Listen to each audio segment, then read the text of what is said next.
Então, estamos de volta no segundo bloco de correção da nossa gloriosa prova e vamos então dar início ao nosso segundo bloco. Vamos começar a partir da questão 94. Aqui, novamente, estamos em parceria com a Socialcom, tá? A maior rede de concursos do nosso país, uma rede especializada.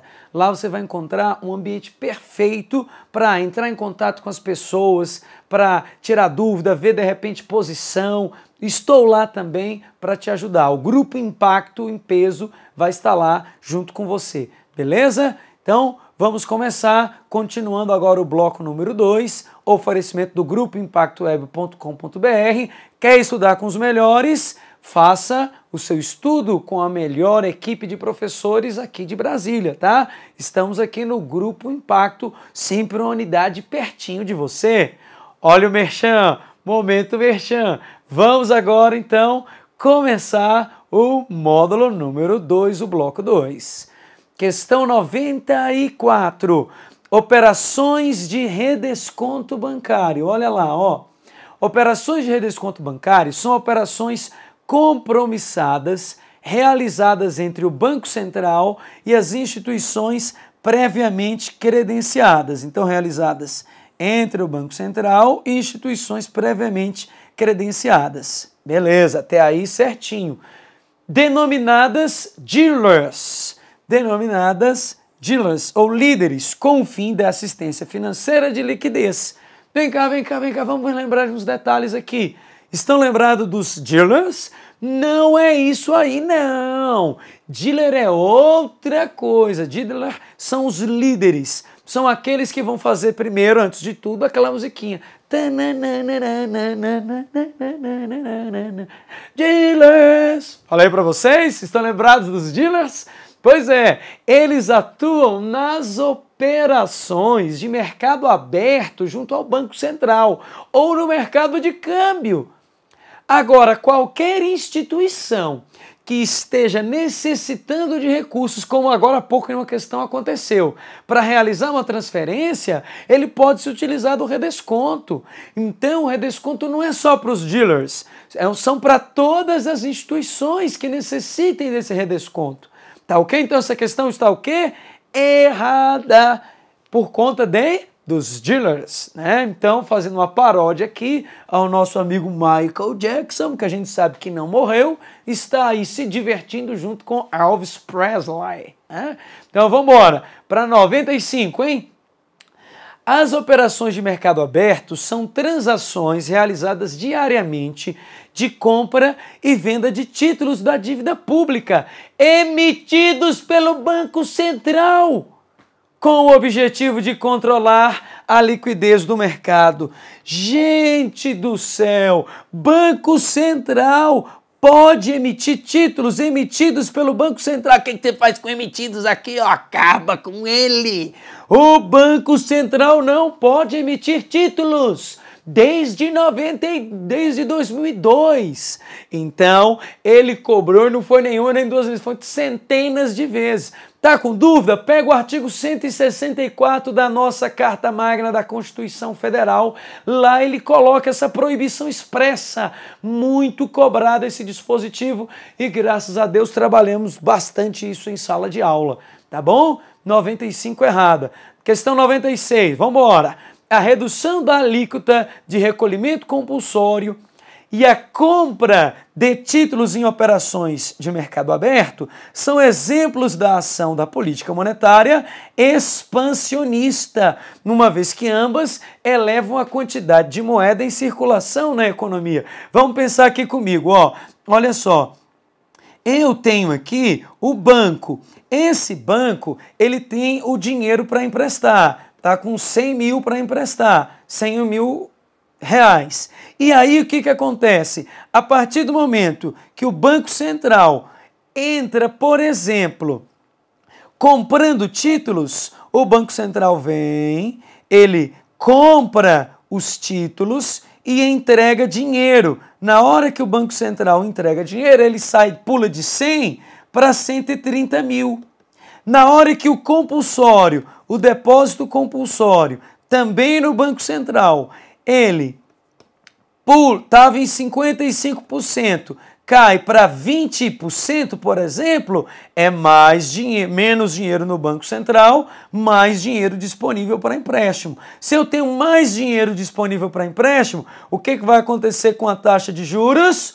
Ela diminui. A taxa de juros diminui. Então, se a taxa de juros diminui, a política é expansionista. Então, nós temos a redução da alíquota do compulsório e a compra de títulos de operações do mercado aberto são exemplos de política monetária expansionista? São, uma vez que ambas elevam a quantidade de moeda em circulação na economia. Certa questão 96, como eu falei para vocês, lembra no nosso dia impacto, antes da prova, até estava comentando que essa política expansionista me lembra a minha douta cidade natal, Expansão do Setoró, lá na Ceilândia. Um abraço para os meus amigos lá da Expansão do Setoró, ao seu Madruga Lanches, quantas vezes não estive lá, né? Então, abraço galerinha lá da Expansão do Setoró, comentei isso em sala com vocês, a política expansionista, portanto, certa questão 96, mas vamos agora comparar com a 97, olha o que nós temos na 97. O Brasil adota desde 99 o sistema de metas para a inflação, certinho, em que o Banco Central define a meta para a inflação, O que nós temos em relação a isso? Não está correta! Quem define as metas para a inflação é quem? É o Conselho Monetário Nacional. O Banco Central tem que cumprir essas metas. Então a questão está errada. Questão errada, essa de número 97. Tá bom? O intervalo é de 2 pontos mesmo, mas a questão está errada. Muito bem, mais um ponto para a gente. Vamos agora para 98. O Banco Central está autorizado a instituir recolhimento compulsório de até 100% sobre os depósitos à vista e de até 60% sobre as demais operações passivas das instituições financeiras. Vem cá comigo, vem numa conversa bem pertinho aqui comigo agora, ó. Vou falar para você o que aconteceu aí. O CESP adora dar tapas de luva de pelica nos seus concorrentes. Ele chegou na Sesgran Rio e fez assim, ó, Sesgran Rio aqui para você, ó. Por que, Beto? Você tá louco? O que ele tá fazendo? É o seguinte, vocês lembram da questão da prova do Banco do Brasil, da Sesgran Rio, em que ele disse que caberia ao Conselho Monetário Nacional determinar esse recolhimento? Agora ele vem e coloca a questão para dar um tapa de leve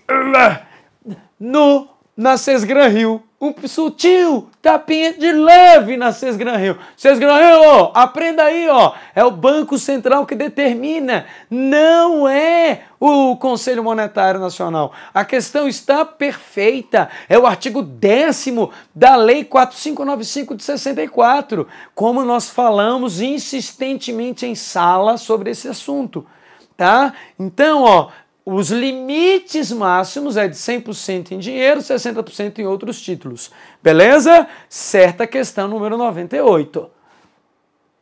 99. São operações típicas do mercado monetário e conhecidas como operações compromissadas, as operações de compra com compromisso de revenda, assumida por um comprador, ou de venda com compromisso de recompra assumido pelo vendedor. Vem aqui comigo na lousa que eu te mostro aqui, ó. Vem aqui no slide mesmo, já te mostro aqui, ó. Eu tenho o Banco Central do Brasil.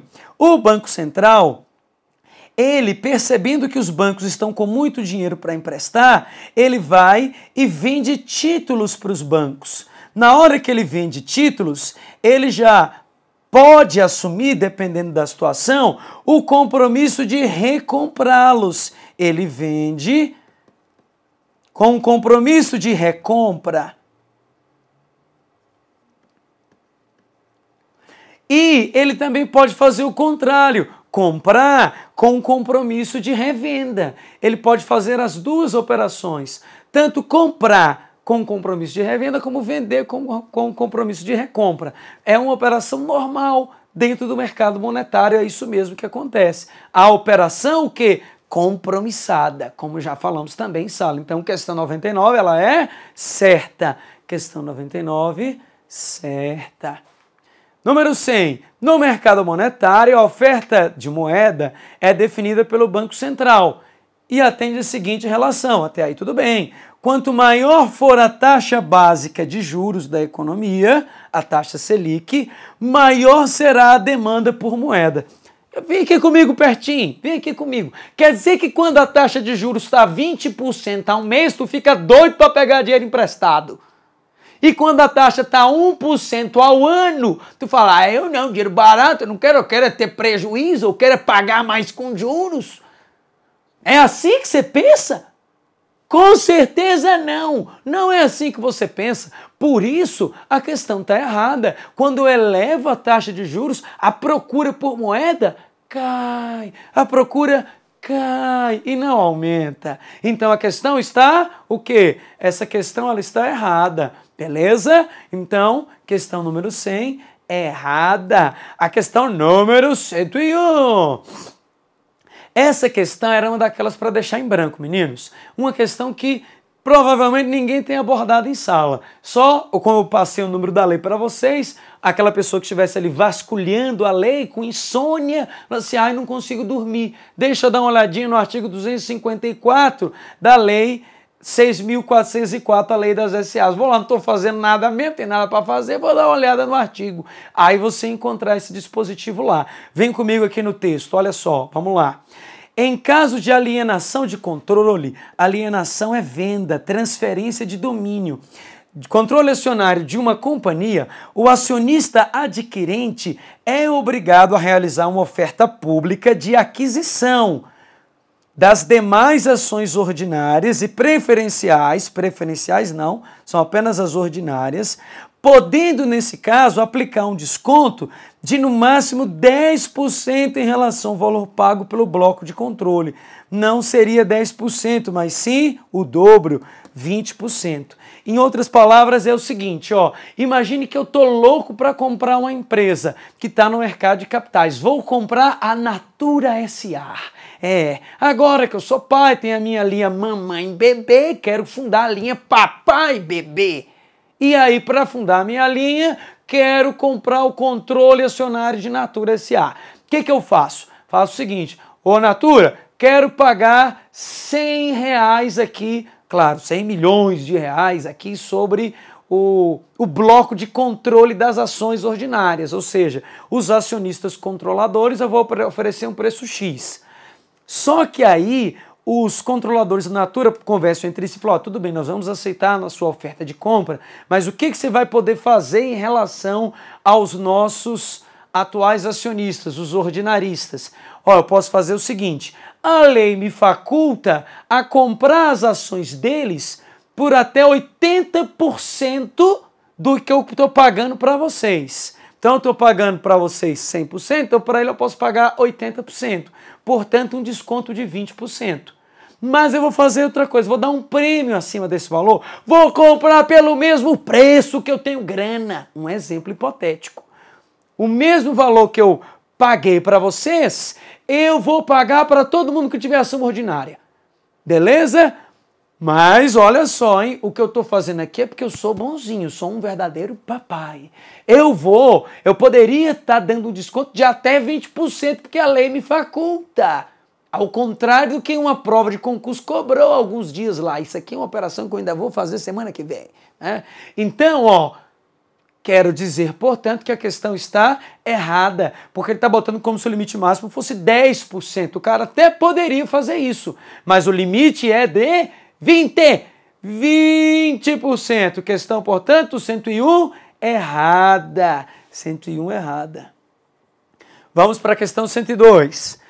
As ações preferenciais, embora não deem direito a voto ou restringem o exercício desse direito, conferem prioridades na distribuição de dividendos aos seus titulares. Olha só, embora não deem direito a voto, certinho, ou restringe o exercício desse direito, também beleza, conferem prioridades na distribuição de dividendos de seus titulares. Bom, vem cá comigo, meninos. Qual foi a dica que eu coloquei para você marcar essa questão? Sempre que ele vier comparando ações ordinárias com preferenciais, ele sempre faz essa comparação. Ó, uma dá direito a voto, a outra não dá direito ou põe restrição no exercício. E o que ela dá mesmo é preferência no recebimento dos dividendos. Nós sabemos que a lei das SAs diz que são 3 as possibilidades de benefícios diferentes. Além de conferir prioridade no recebimento do dividendo, pode também dar prioridade no reembolso do capital em caso de transferência de domínio de uma empresa comprando a outra, como nós vimos agora há pouco na questão. Ou dar os 2 direitos. O gabarito dessa questão, com certeza, ela vem como certo. E por aquilo que a gente falou em sala, eu também aconselho os meus alunos a marcarem essa questão como correta. Muito embora o termo conferem está dando a ideia de que sempre essas ações preferenciais dariam apenas a prioridade na distribuição dos dividendos, como a gente sabe que não. Poderia dar, por exemplo, prioridade para o reembolso do capital, tá bom? Então aqui o gabarito dela fica certo. É possível algum recurso nessa questão? É por conta desse termo confere, no sentido de dar obrigatoriedade. Contudo, a meu ver, pelaquilo que nós aplicamos em sala de aula e a dica que eu passei para vocês de como é que essas questões são abordadas, você deveria marcar certo nela mesmo, tá? Essa questão ela está correta, tá? No máximo, pode-se pretender uma anulação, mas eu não almejo entrar com recurso nessa questão, a menos que muitos alunos me procurem e falem, professor, eu fui confundido nesse item, porque aquilo que nós ensinamos era que essa questão seria sempre correta nesse sentido, se colocasse uma comparando com a outra, tá bom? Qualquer dúvida já sabe, meu e-mail é profbeto.fernandes@gmail.com, profbeto.fernandes@gmail.com, beleza? Questão 103, olha lá. Uma companhia é considerada fechada se menos de 50% dos valores mobiliários de sua emissão, inclusive debêntures, são admitidas a negociação no mercado secundário. Nada a ver essa questão, ó. Não tem a ver o que ela está falando, não. A questão está errada. A SA, ela é de capital aberto ou fechado se os seus títulos estão admitidos à negociação em bolsa. Eu não preciso nem estar negociando, basta estar admitido à negociação, que ela já é de capital aberto. Não tem a ver com o mercado secundário. Tá bom? Então, questão 103, errada mesmo. Agora, 104, olha só. Debêntures são títulos de dívida de médio e longo prazo, certo? Emitidos por sociedades por ações, sim. De capital aberto ou fechado, sim. E utilizados para o financiamento de seus projetos, certa questão. Olha só, vem comigo. Aqui, cuidado. O CESP recentemente colocou o seguinte, em uma questão, se não me engano, do BASA 2012, que as debêntures são emitidas por SAs não financeiras de capital aberto ou fechado. Aí a questão foi dada errada pelo quê? Porque ele entendeu o seguinte, olha, nós temos 3 instituições financeiras que podem emitir debêntures. Ele ainda colocou lá na justificativa, colocou a companhia hipotecária, arrendamento mercantil, BNDESPar.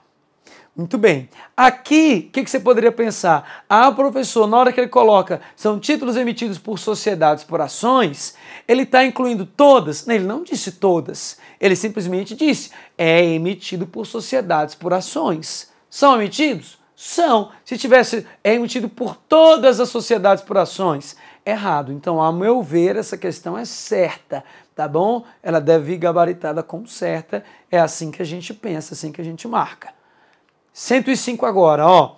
O mercado de balcão compreende as operações realizadas fora do ambiente de bolsa de valores, com ativos não padronizados que se amoldam às necessidades específicas de cada parte envolvida na transação.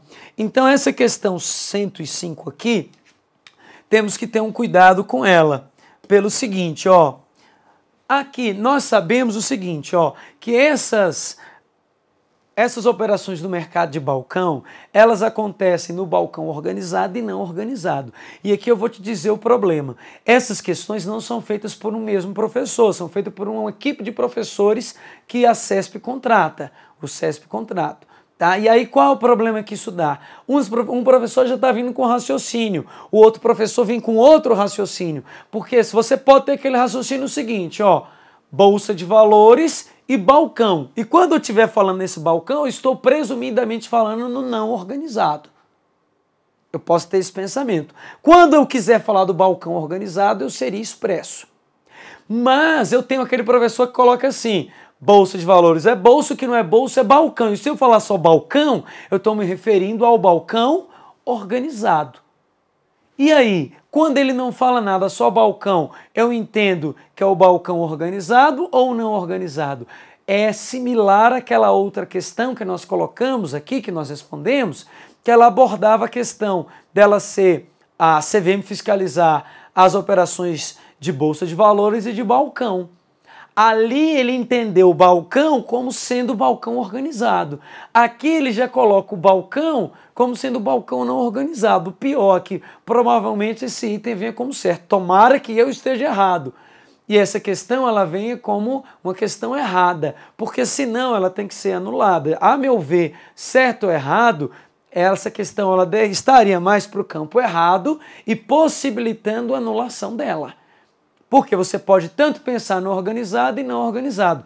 Essa questão, junto com a outra, uma acaba comprometendo a outra. Uma questão compromete a outra. E eu tenho quase certeza que um gabarito vai contrariar o outro. Tomara que eu esteja equivocado, que não seja assim.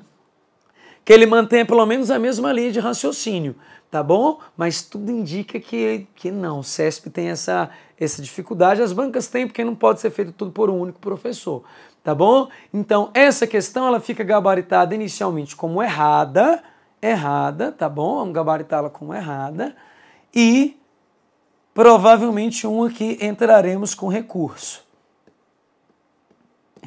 nela, tá? Essa questão ela vai dar pano para manga. 106, tranquila. O mercado de câmbio é composto pelo mercado de câmbio de taxas flutuantes e taxas livres, cada um com atribuições específicas definidas pelo Banco Central.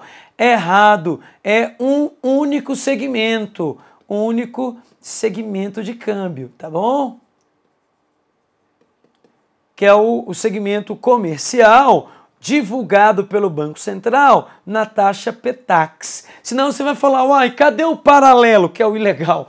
E não está aí, né? Então, hoje, essa questão está errada, é um único segmento apenas, que é o segmento comercial que o Banco Central divulga por meio da PETAX, tá?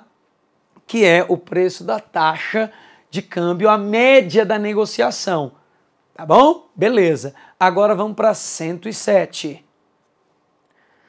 O Banco Central pode conceder autorização para a prática de operações no mercado de câmbio aos bancos de desenvolvimento, às corretoras e às distribuidoras de valor mobiliário. Certo ou errada? Mais do que certa essa questão, né? Então a 107, perfeita, é isso mesmo. Eu não estou dizendo que são apenas esses, mas esses também podem.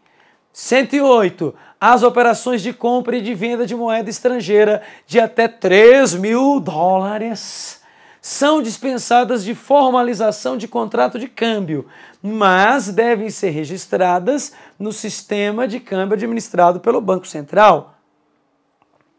E então, o que nós temos para ela? Certa questão também, muito tranquila, todo mundo abordou isso em sala, vocês aí da Socialcom, do Grupo Impacto, impactaram também mais essa, e eu sei que teremos recursos de aprovação também. 108 certa com muita facilidade. 109, ó, Siscomex, a Secretaria de Comércio Exterior, a Receita Federal do Brasil e o Banco Central do Brasil são órgãos gestores do sistema integrante do comércio exterior que controla as exportações e as importações realizadas no país.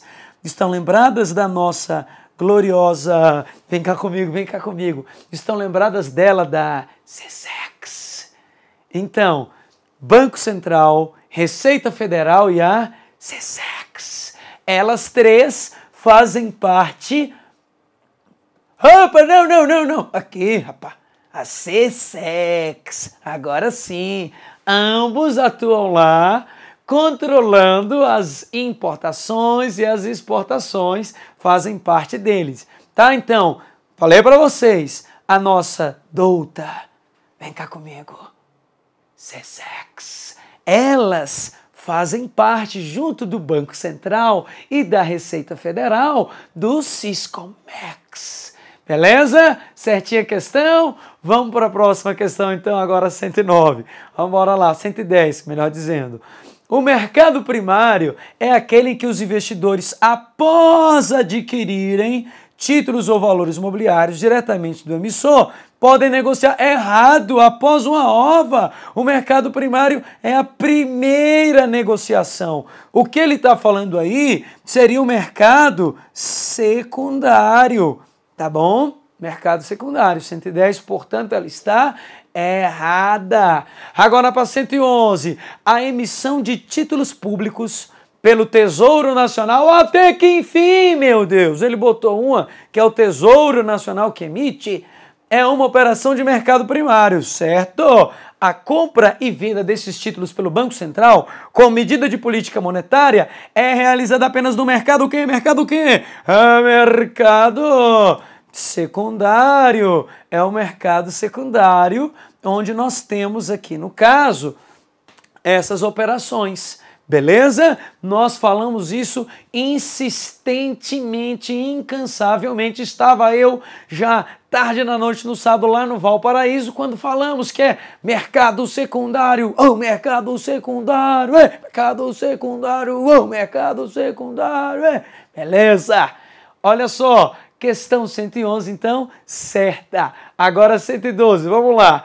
A oferta pública de ações para o aumento do capital social de uma companhia de capital aberto é classificada como operação no mercado secundário. Errada questão! Essa questão aí, ela está equivocada. O aumento do capital, quando eu tenho uma SA e ela quer aumentar o seu capital e ela está emitindo ações novas, ela acontece no mercado primário, não é no mercado secundário, seria no mercado primário, já que ela está querendo aumentar o seu capital por meio de uma oferta pública para ampliar a sua participação no mercado. Portanto, não seria secundário, seria mercado primário, tá? Seria uma distribuição primária que ele se refere aí.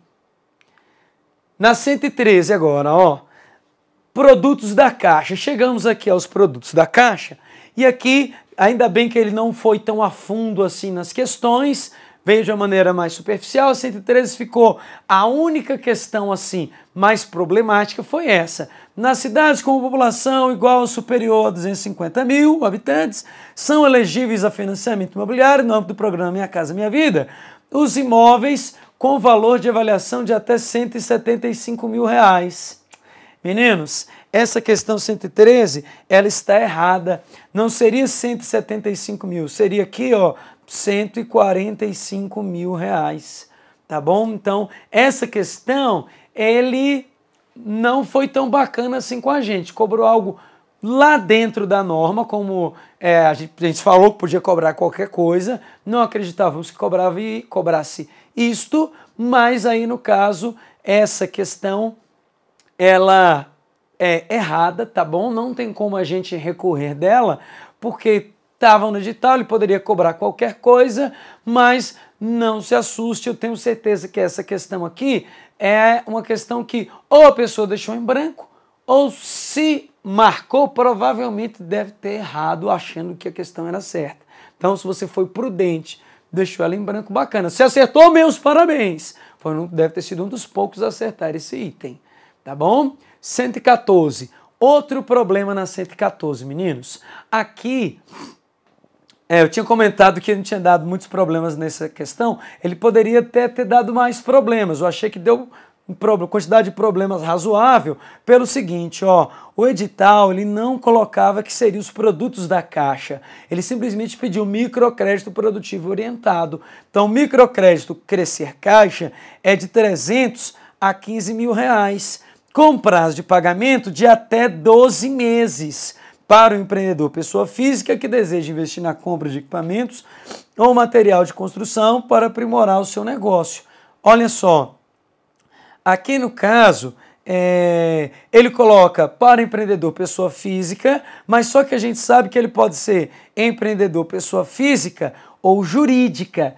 Na questão ele não coloca, ele coloca que é com prazo, ele oferece de R$300 a R$15.000, até 12 meses para pagar para empreendedor pessoa física, que deseja investir na compra de equipamentos e material.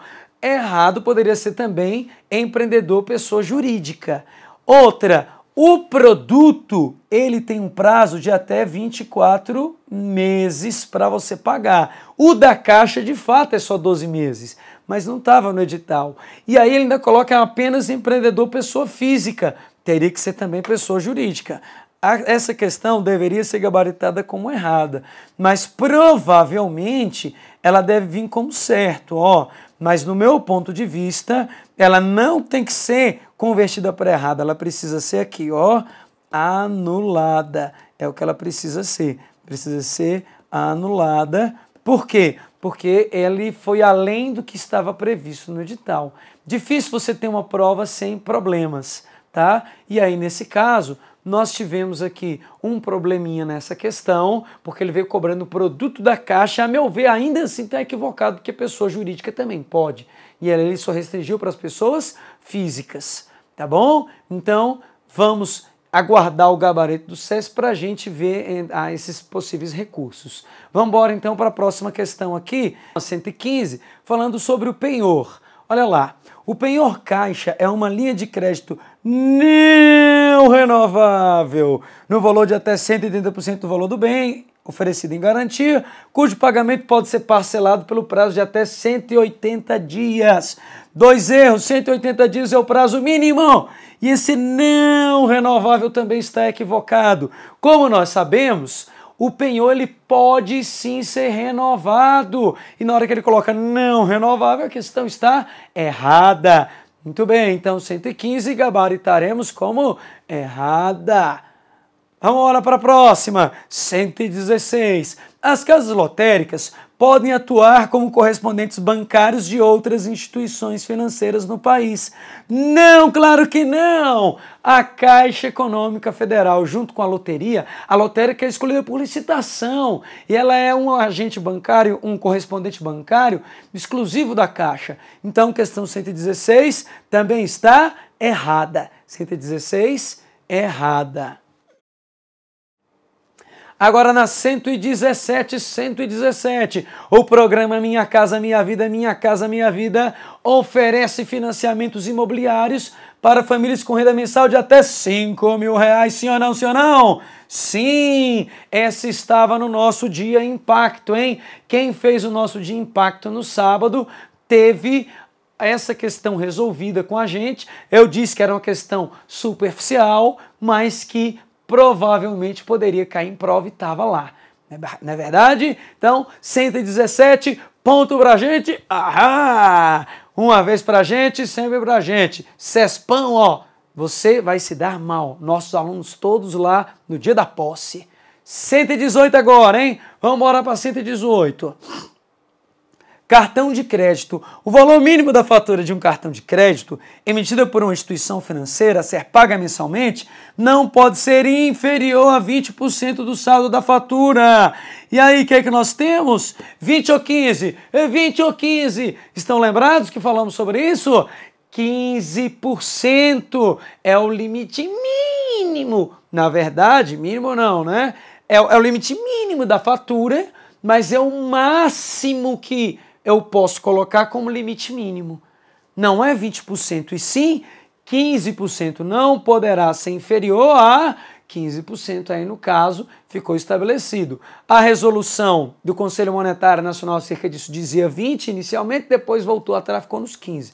Retroagiu para 15%, né? Então, beleza. 15% é o percentual aí, no caso. Beleza?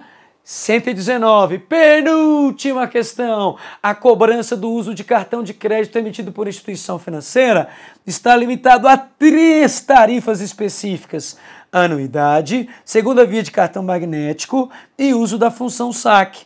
Errado porque faltaram 2. Tem a avaliação. emergencial do limite de crédito. Além de nós termos uma outra possibilidade de cobrança, que é para pagamento de contas, que também não está previsto aqui, ó, pagamento de contas no cartão. Pagamento de contas. Então, o que acontece? Essa questão, ela está errada, 119, ela não condiz aí, no caso, com a resolução do Conselho Monetário acerca dos cartões. São 5 tarifas e não limitada a 3. O limitada também dificultou aqui, no caso, ó, a nossa marcação desse item, impediu a marcação do item como correta. E agora, a última questão, a questão de número 120. Antes de fazê-la, vem aqui comigo rapidinho, ó. Não desista dos seus sonhos, não. Eu sei que esse é um gabarito preliminar. Muita gente já mandando mensagem, professor, tirei nota tal, tirei nota tal. Ainda não dá para saber, vamos esperar sair o gabarito oficial, alguns alunos disserem suas notas. A nota não vai ser alta. Muita gente deixou questões em branco ou errou questões. A nota vai ser baixa em relação ao que a gente pensava que poderia ser, tá? Então, ó, calma, nessa hora você tem que ter calma, não desista dos seus sonhos. Eu foi 60 concursos até conseguir começar a passar. Passei em 13 deles, fui chamado, recebi 13 telegramas, fiquei muito feliz por isso, tá? Mas ralei muito, batalhei muito, e como todo brasileiro não podemos desistir, tá? Não deixe ninguém desanimar você. Valorize o seu esforço, você já veio até aqui, logo em breve teremos o concurso do BRB, tá? Temos os concursos do Banco do Brasil para outras regiões, então assim, não desanima não, força, foco, tenha fé em Deus, ajoelhe, prostre seus joelhos, peça para que Ele possa iluminar seus caminhos, para que você seja aprovado já agora. Caso não seja esse o destino, você continue a estudar, se esforçar. Eu estou aqui para isso. Pode contar com a Socialcom, pode contar conosco lá do Grupo Impacto. Estaremos com você, te ajudando, te auxiliando, agora nesse período dos recursos, com as redações também, tá? Não se esqueça que a redação é classificatória. Sua nota de repente não foi tão boa, mas sua redação foi, você pode subir, tá? Então agora, ou se sua nota já foi muito boa, fique atento para que a gente possa mantê-la na redação, tá bom? Então, ó, foco, força, em nome do Grupo Impacto, em nome da Socialcom, em nome também do Aula Móvel, nós agradecemos a você por ter confiado na gente para mais essa prestação de serviços, para esse sucesso que foi o concurso da Caixa. Eu tenho certeza que os nossos alunos foram muito bem na prova. Claro, obviamente não são todos, alguns estão começando a estudar, outros não tiveram tanto tempo assim ou ficaram nervosos, mas de uma coisa eu tenho certeza, vocês tiveram a melhor preparação e teve também a equipe de professores que mais se dedicou para a sua aprovação, tá bom? Então, ó, conte com a gente, acesse aí socialcom.com.br, grupoimpactoweb.com.br e fique calmo, relaxe, espere agora o gabarito sair, que eu tenho certeza que Deus vai honrar você, porque você lutou muito, tá bom? Vamos para a nossa última questão, a questão número 120 também sobre cartão de crédito. É uma homenagem da TV Impacto para você, a cobrança da tarifa para a emissão da segunda via de cartão com a função débito é permitida nos casos de pedidos de reposição formulados pelo correntistas e decorrentes de motivos não imputáveis à instituição financeira emitente. Cobrança de tarifa para emissão da segunda via de cartão. Vem cá, vamos finalizar aqui comigo bonito. Olha só, veja só, quem foi que perdeu o cartão? Foi você ou foi o banco que deu causa? Ah, professor, fui eu que perdi. Melhor dizendo, fui eu que perdi o meu de ontem para hoje. Mas está em casa, só na baguncinha que eu tenho que arrumar. E aí, nesse caso, se eu ligar lá agora, ó, meu cartão foi para a máquina de lavar, foi triturado. E agora, o que acontece? Eles vão mandar um outro, ele pode cobrar por essa tarifa ou não? Pode cobrar. Por que pode? Porque fui eu que dei causa, tá bom? Então, nesse caso, a questão, ela vai estar correta, questão correta. E aí, no caso, o que acontece? Nós temos aqui, portanto, a última questão gravada como correta e agora, com essa centésima, vigésima questão corrigida, a gente termina o nosso bloco de conhecimentos bancários. Eu agradeço a atenção de vocês, agradeço o apoio em estúdio, pessoal aqui, aguinha, chocolatezinho, tudo bonitinho pra gente, nos dias de aula também, né? Agradecer ao apoio dos alunos, todo mundo com foco em aprovação, e eu tenho certeza que esse concurso também será recorde de aprovação. Eu tenho certeza disso. De novo, parabenizo os meninos que já passaram no Banco do Brasil e agora estaremos também focados no concurso da Caixa Econômica. O que você tem que fazer? Continue estudando, se prepare com antecedência, venha para o Impacto, venha com a gente, venha para a Socialcom, não perca as dicas do Aula Móvel, porque você será sim recompensado. Tá bom? Eu agradeço a vocês, um grande abraço, fiquem com Deus e até a próxima. Venha com o Beto você também. Ah, antes do vem, não se esqueça do meu e-mail, profbeto.fernandes@gmail.com. Um abraço e agora sim, vem!